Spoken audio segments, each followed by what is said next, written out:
अस्सलाम वालेकुम तमाम देखने वालों को। आज की वीडियो भी कुछ ऐसे ही गम से और तकलीफ़ों से और कुछ सवाल आप लोगों से है, कुछ सवाल अपने आप से है और उन सवालों का जवाब बहुत ढूंढने पर भी जैसा लगता है कि अब मिल नहीं रहा है। और सवाल भी ऐसे हैं जो कि दिल को भी परेशान करते हैं, दिमाग को भी परेशान करते हैं। समझ में एक बात ये नहीं आती कि हम लोग क्या करें और कैसे करें। कभी कभी ऐसा होता है कि जैसे कि दुआ कबूल नहीं हो रही है। ये कहना तो शायद गलत होगा और कुफ्र होगा, गलत बात है, लेकिन जो दिमाग में एक सवाल आता है कि हम जो दुआ मांगते हैं उसका अपोजिट क्यों होता है। अगर हम सुकून की दुआ मांगते हैं तो बेसुकूनी क्यों हो जाती है, और अगर बेसुकूनी होती है तो क्यों हो जाती है। अगर हम सीधे रास्ते पे चल रहे हैं और हमने कोई गलत काम नहीं किया है तो आजमाइश आ गई। अच्छा, आजमाइश भी इस तरह की आजमाइश कि जो इंसान आजमाइशों में है वो उनसे निकलने के लिए बहुत तरह के जतन करता है, बहुत तरह के कहना चाहिए जद्दोजहद करता है और बहुत चीज़ें वो अपनी ज़िंदगी में आजमाना चाहता है कि हम इस जद्दोजहद से निकल आएं। लेकिन ये जो आजमाइश है ये निकल के ख़त्म होने को तैयार नहीं होती। अच्छा, इसमें कभी कभी इंसान कुफ्र भी बोल जाता है, कभी कभी इंसान राह से भी बेराह हो जाता है, और बहुत बार ऐसा भी होता है कि इंसान आजमाइशें देते देते उन पर कमज़ोर पड़ जाता है। और जब वो कमज़ोर हो जाता है तो वो फिर या तो रास्ता बदल देता है और या तो फिर वो ऐसा सोचने लगता है कि हम शायद नहीं कर पाएंगे ऐसा, और जो आजमाइश आई है हमारे ऊपर हम इस पर खरे नहीं उतर पाएंगे। आजमाइशों का दौर तो आज नहीं, हमेशा से अल्लाह ताला ने इस्लाम में रखा है। तो क्या वो सारे गुनाहगार नहीं थे, या वो सारे जो थे वो ये बात को जानते थे कि हमने गुनाह नहीं किया है या हमने कोई गलत रास्ता नहीं पकड़ा है। ये अल्लाह की हम पर आजमाइश है। कहा यही जाता है कि जो नेक है या नेक रास्ते पे चल रहा होता है अल्लाह उसकी आजमाइश करता है। लेकिन बहुत बार आजमाइश जो होती है उसमें हम कहीं ना कहीं हार जाते हैं या हम फेल हो जाते हैं। उस आजमाइश के इम्तिहान में हम कामयाब नहीं हो पाते और सवालात के जवाब जो हैं वो हम किताबों के ज़रिए, कुरान के ज़रिए, या जो हमारे उलमाए दीन हैं उनके ज़रिए, या ख़ुद अपने दिल से हम उसको तलाशते रहते हैं, लेकिन उसका जवाब हमको शायद नहीं मिलता।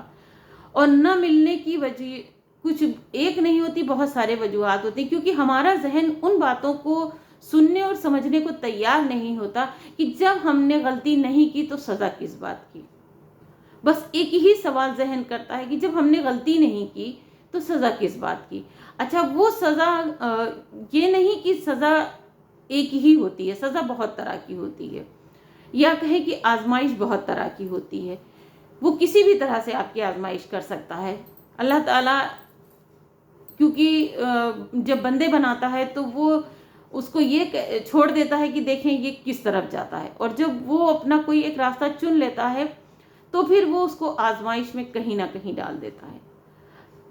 सपोज कि अगर एक औलाद बहुत फरमाबरदार, बहुत नेक, बहुत अच्छी, हर तरह से बहुत अच्छी है, औलाद भी अच्छी है, शौहर भी अच्छा है, बाप भी बहुत अच्छा है, या एक औरत जो कि सारे रिश्ते बड़े अच्छे से, बड़ी ईमानदारी के साथ निभा रही होती है और हर तरह से वो अच्छी है, और अचानक उस पर एक ऐसा वक्त आता है कि या तो उसकी औलाद की आजमाइश होती है, या रिश्तों की आजमाइश हो जाती है, या बीमारियों की आजमाइश हो जाती है, पैसे और दौलत की आजमाइश हो जाती है, रिश्तों की आजमाइश हो जाती है। कहना चाहिए कि बहुत सारी चीज़ों की उस पर आजमाइश, ये मर्द और औरत दोनों के लिए है, किसी एक क्यों नहीं कह सकते। अगर एक इंसान सीधे रास्ते चला जा रहा है और अचानक उसको ऐसा झटका लगता है कि जो कि उसने सोचा भी नहीं था, उसके जहन में भी नहीं था कि ये झटका भी हमारी ज़िंदगी में आ सकता है, इन चीज़ों को लेकर या तो बहुत उसका दिल मजबूत है, या वो बहुत ही कहना चाहिए ईमान वाला है, बहुत बहुत पुख्ता है। ईमान उसका इतना मजबूत है कि वो उन चीज़ों से बहुत ज़्यादा घबराता नहीं है, और उन चीज़ों को वो एक पुलसरात की तरह ले लेता है कि ये भी एक पुलसरात है, इससे हम निकल जाएंगे। अगर हमारे अंदर इतनी सलाहियत है, या हम ऐसे हैं कि हम इन जो वक्त बुरा आया है या हालात बुरे आए हैं, जो भी सिचुएशन हमारे साथ बुरी आई है, इससे हम निकल जाएंगे। लेकिन उसके निकलने के लिए एक मजबूत दिल, मजबूत ईमान और बहुत कुछ मजबूत चाहिए, मजबूत सहारा भी चाहिए होता है कि कोई आपको इतना समझा दे, इतना कहना चाहिए कि इस जगह पर लाके खड़ा कर दे कि नहीं, तुम परेशान मत हो, ये तुम्हारी आजमाइश है। आज जो समाज का हाल है, ज़माने का हाल है, जो एक दौर का हाल है, वो ये है कि अगर किसी को कोई बीमारी हो जाती है, कोई तकलीफ होती है, कोई नागहानी मुसीबत आ जाती है, तो वो फ़ौरन एक जुमला इस्तेमाल करता है कि ये इसके कर्म निकल रहे हैं, ये इसने कहीं ना कहीं कोई गलती की है जिसकी सज़ा ये भुगत रहा है। या बहुत बार लोगों के अल्फाज ये होते हैं कि जैसी करनी है वैसी भरनी है। क्या आपको ये मालूम है कि उसकी करनी इतनी ख़राब थी? क्या आपको उसके बारे में या उसके अल्लाह के बीच के बारे में सब पता है कि ये इंसान कैसा था, या ये जो अल्लाह की मखलूक है ये अच्छी थी या बुरी थी? कुछ चीज़ें तो आपको दिखाई देंगी कि हाँ भाई, एक बुरा आदमी तो आपको सामने से दिख रहा है कि भाई वो कोई अच्छा इंसान नहीं है, वो जो भी बोलता है उसके साथ बुरा बर्ताव करता है, बुरा सलूक करता है, या कहना चाहिए कि वो किसी भी तरह से अच्छा नहीं है। लेकिन एक इंसान जो कि राह रास्त पे चल रहा है, वो दीनदार भी है, वो रिश्तेदार भी है, वो हर चीज़ को बाखूबी निभा रहा, और उसके बावजूद उसकी आजमाइश इतनी ज़बरदस्त है कि वो सोच भी नहीं पाता, और फिर वो ये सोचने पे बैठ जाता है कि हम कहाँ गलत हो गए। वो रोता है, गिरिया औजारी करता है, अल्लाह से भी बातें करता है, और उससे भी गुहार लगाता है कि या अल्लाह, ये मैंने क्या किया, कहाँ मैं गलत हो गया। क्योंकि जब इंसान पे कोई मुसीबत पड़ती है तो वो अपने गुनाहों को बहुत गौर से ध्यान देने लगता है कि हम कहाँ गलत हो गए, कहाँ पे हमारी चीज़ें गलत हो गई हैं, कहाँ पे हमने ऐसी गलती कर दी है जिसकी सज़ा इतनी ख़तरनाक हमको मिली। जैसे कि हम बात कर सकते हैं फ़िलिस्तीन की। आप ये देखें कि एक पैदा हुआ बच्चा किस हद तक गुनाहगार हो सकता है। एक पैदा हुआ बच्चा कितनी गलतियां, या उसने किस हद तक जाकर गुनाह कर दिए होंगे, या उसने किस तरह के गुनाह कर लिए होंगे, जो कि उसको पैदा होते ही जो दुनिया से भी बेखबर है, उसको पता भी नहीं है कि दुनिया क्या है, या जो हमारे साथ हो रहा है ये क्यों हो रहा है, वो हर चीज़ से बेखबर है। अब यहाँ पे लोगों का सवाल बहुत तरह से होता है कि उनके वालिदैन की कहीं ना कहीं कोई ऐसी लुकनत है, कहीं ना कहीं उनकी ऐसी चीज़ें हैं जो उसके सामने औलाद उठा ली जाती है, या औलाद के ऊपर कभी भी कोई परेशानी आती है तो उसके वालिदैन की जो करनी है या उनका जो किया हुआ गुनाह है वो उनकी औलाद भुगतती है। अब सवाल ये उठता है कि ज़रूरी तो नहीं है कि वालिदैन इतने गुनाहगार हों, और हो सकता है वालिदैन बहुत पाकदामन हो, बहुत इबादत गुजार, बहुत सब कुछ हर तरह से अच्छे हों। तो क्या उनमें एक गुनाहगार हो सकता है, दूसरे की आजमाइश हो सकती है, तीसरा गलत हो सकता है। लेकिन जहाँ पर एक बड़ी तादाद इस तरह के हालात से गुजर जाने की है, और वहाँ पे ये अल्फाज इस्तेमाल किया जाए कि नहीं, कहीं ना कहीं कोई गुनाह हुआ है, कहीं ना कहीं कोई लुकनत हुई है, कहीं ना कहीं अजाब नाजिल हो गया है, ये बातें शायद समझ में नहीं आ रही हैं कि हम इनको किस तरह से समझें और किस तरह से किसी दूसरे से इस टॉपिक पे बात करें। आप देखिए कि इतनी बड़ी तादाद में सारे गुनाहगार हो गए, सारे लोग, सारे बच्चों ने अपने वालिदैन की कहना चाहिए कि गुनाहों का अजाला वो कर रहे हैं, या जो भी हो रहा है, या उनको जो भी तकलीफ़ों से गुजरना पड़ रहा है, ये उनके वालिदैन की वजह से, या वो अपने रब से ये लिखवा के लाए थे कि हमको दुनिया में तो आप भेज दीजिए, लेकिन हमारा जो आने का रास्ता होगा वो इस तरह होगा। कुछ चीज़ें ऐसी हैं कि बोलते डर लगता है कि कहीं कुफ्र ना आयद हो जाए, डर लगता है कि कहीं कुछ ज़बान से गलत ना निकल जाए। लेकिन इन लाशों का देखना, इस तरह बिलबिलाना, इस तरह की चीज़ों को देखकर दिल जो है वो बिल्कुल बेचैन और बेकरार हो जाता है कि कोई चीज़ अच्छी नहीं लगती। ऐसा लगता है कि दुनिया बहुत ख़राब जगह है। ज़ाहिर है ख़राब जगह है। वहीं पर एक सवाल बड़ा बार-बार ज़हन में आता है कि आप लोग भी शायद ये सोचते होंगे कि जब हम कहीं भीड़ में होते हैं या हम कहीं ऐसी जगह पर होते हैं और अगर किसी से एक ज़रा-सा धक्का लग जाता है या किसी का पैर दब जाता है या किसी को ठोकर लग जाती है मेरे ज़रिए, तो हम उसको पलट के सॉरी बोलते हैं कि नहीं, नहीं भाई हमसे गलती हो गई, सॉरी। तो जहाँ पर कोई किसी को इतनी बड़ी तादाद में इतना ज़्यादा तकलीफ दे रहा है, तो क्या उसके जिस्म में गोश्त का दिल नहीं है? जो धड़कता है नहीं है, वो काँपता नहीं है, वो उसको कहते हैं कि बार-बार उसको ये एहसास नहीं दिलाता कि तुम कहीं गलत हो रहे हो, तुमने ये क्या किया? या तुम ऐसा क्यों कर रहे हो? और जो ये कर रहे हैं उनको भी मालूम है कि हमारा वापस जाने का रास्ता एक ही है। मौत सबकी एक ही जैसी होती है और मौत सबके लिए बनाई गई है। किसी इंसान और जानवर में फ़र्क उसने नहीं किया। मौत जानवर के लिए भी है, इंसान के लिए भी है। फरिश्तों जो अपने आप को फरिश्ता कहता है और जो बहुत दीन से जुड़ा है, जो बेदीन है, सबके लिए मौत है। मौत के लिए किसी ख़ास को नहीं चुना गया है कि उसके लिए है और इसके लिए नहीं है। तो क्या उनके दिलों में एक लम्हा भी ये चीज़ नहीं आती कि हम जो कर रहे हैं, इसका जवाब जब हमसे पूछा जाएगा तो हम क्या जवाब देंगे? एक सवाल।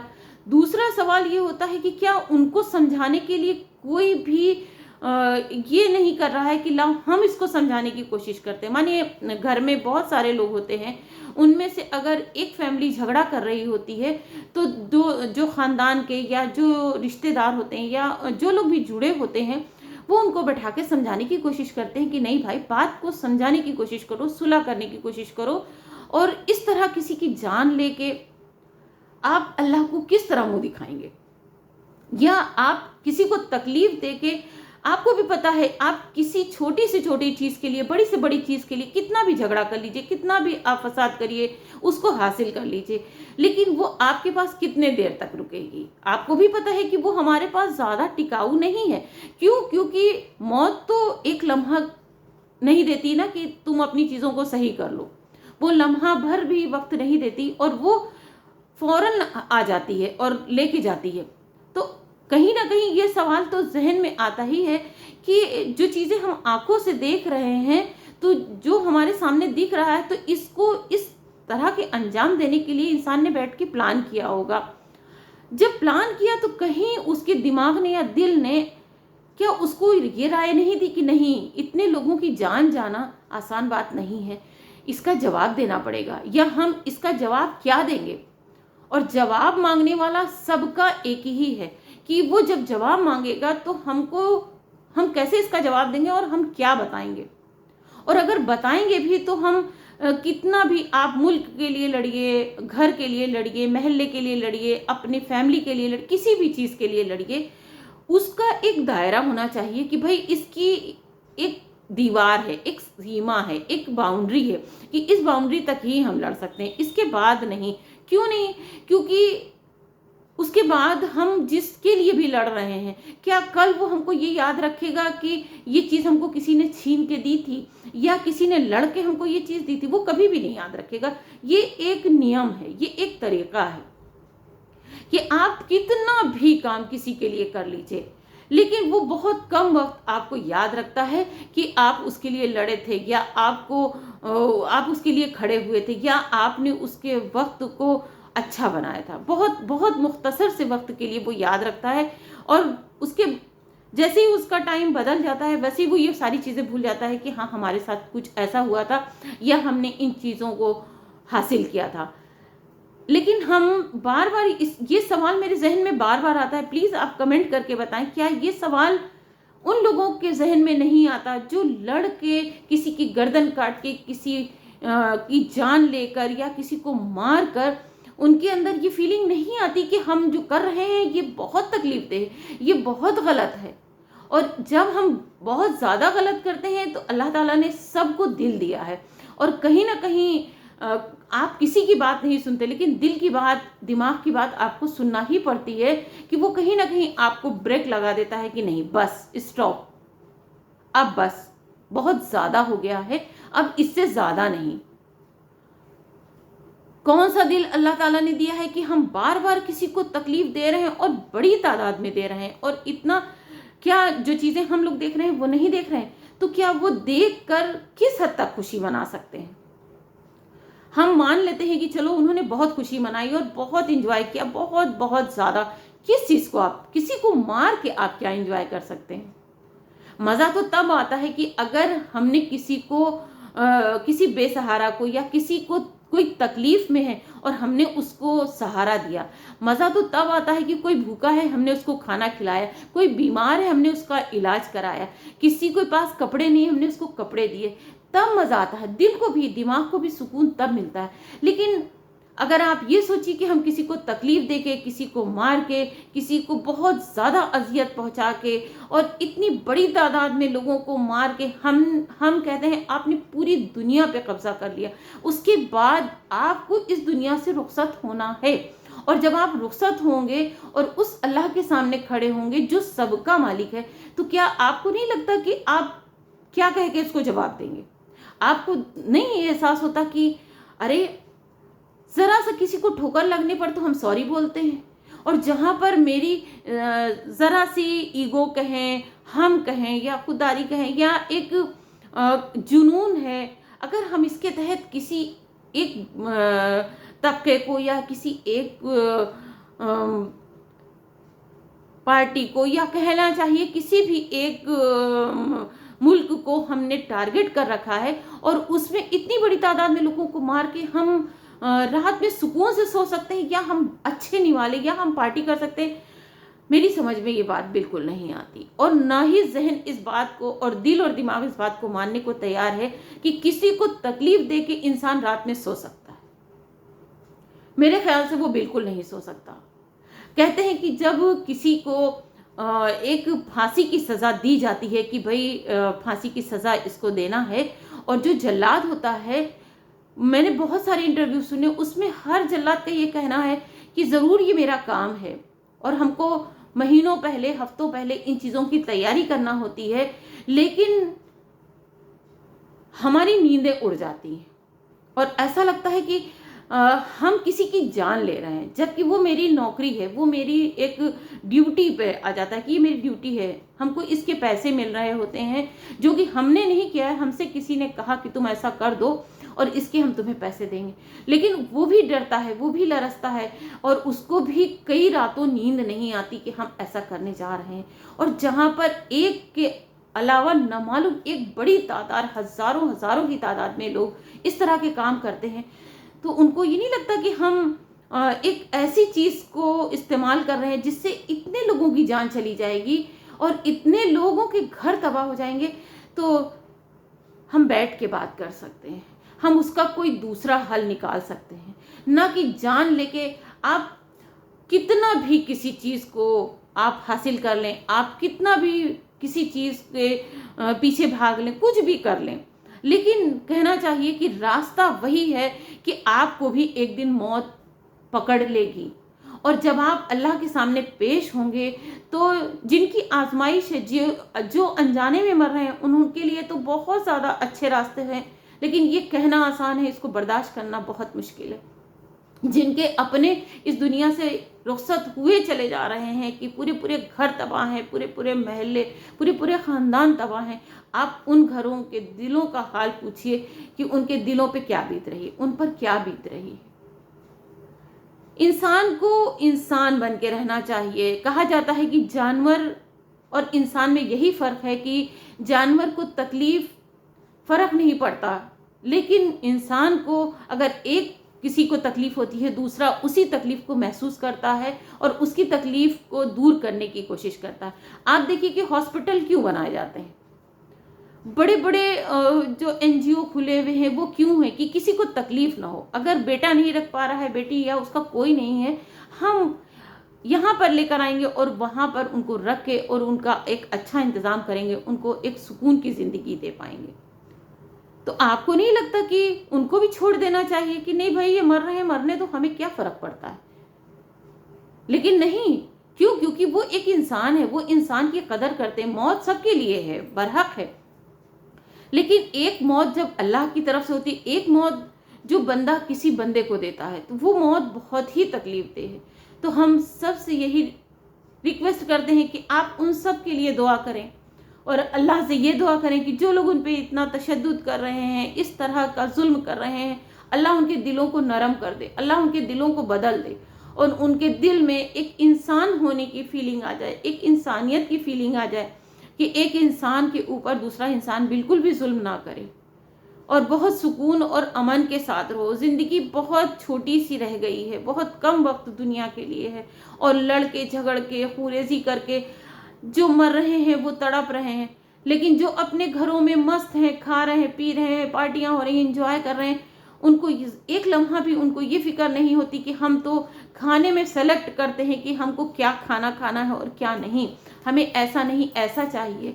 और जहाँ पे लोग भूखे मर रहे हैं, नंगे हैं, घर से बेघर हैं, किन किन हालातों को फेस कर रहे हैं, ना उनके पास दवाएं हैं, ना उनके पास रहने को मकान है, ना पीने के लिए पानी है और इतनी तकलीफ़ों से गुजर रहे हैं, तो हम उनके लिए जितना ज़्यादा हो सके दुआ करें, क्योंकि कहा जाता है कि दुआ अर्श को छूती है और हमारी दुआ में अल्लाह ज़रूर असर देगा कि कहीं ना कहीं अल्लाह हम पे भी और हमारे कौम वालों पर और हमारी कौम पर भी रहम और करम करेगा। अल्लाह ताला हम सब पे अपना रहम और करम और फजल करे और हमको ईमान पे चलने की सलाहियत दे और तौफीक दे। उम्मीद है आपको हमारी ये बातें ज़रूर समझ में आई होंगी और आप सब दुआ करें, उनके लिए बहुत इस्तग़फ़ार करें और हर नमाज में उनके लिए दुआ करें। ये कहने की बात नहीं है, लेकिन एक बार हम आपको रिमाइंड कराना चाहते हैं कि दुआ करें कि अल्लाह उनके दिलों को नरम कर दे, जो हम लोगों पर, हमारे भाइयों पर, हमारे अपनों पर जुल्म कर रहे हैं और उनको इतनी बुरी मौत